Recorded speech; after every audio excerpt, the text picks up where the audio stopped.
দর্শক, আপনারা এখন যে ভিডিওটি দেখতেছেন এটি হলো কক্সবাজারের ঝাউবনের ভিডিও। ঝাউবনের অবস্থা কিন্তু খুবই করুণ। এখানে দর্শনার্থীদের ভিড় তো রয়েছেই, কিন্তু ঝাউবনের যে পরিবেশ থাকার কথা ছিল সেই পরিবেশ কিন্তু এই মুহূর্তে ঝাউবনে নেই। পাশাপাশি ঝাউবনে কোনো ধরনের পরিচর্যা আমাদের চোখে পড়েনি এবং তেমন কোনো পরিচর্যা হয়নি আমরা যতটুকু জানতে পেরেছি, যার ফলে ঝাউবন কিন্তু একেবারেই ঝাউবনের যে পরিবেশ থাকার কথা ছিল, যে সুন্দর পরিবেশ থাকার কথা ছিল, সেই পরিবেশ কিন্তু নেই।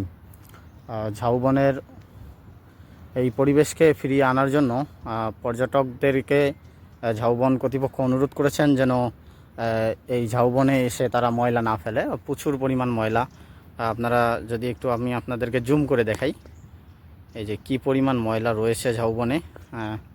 পর্যটকদেরকে ঝাউবন কর্তৃপক্ষ অনুরোধ করেছেন যেন ঝাউবনে কোনো ধরনের ময়লা না ফেলা হয় বা পর্যটকরা যেন ময়লা না ফেলে। দর্শক, ঝাউবন থেকে ছিলাম আপনাদের সাথে। ধন্যবাদ, সবাই ভালো থাকবেন।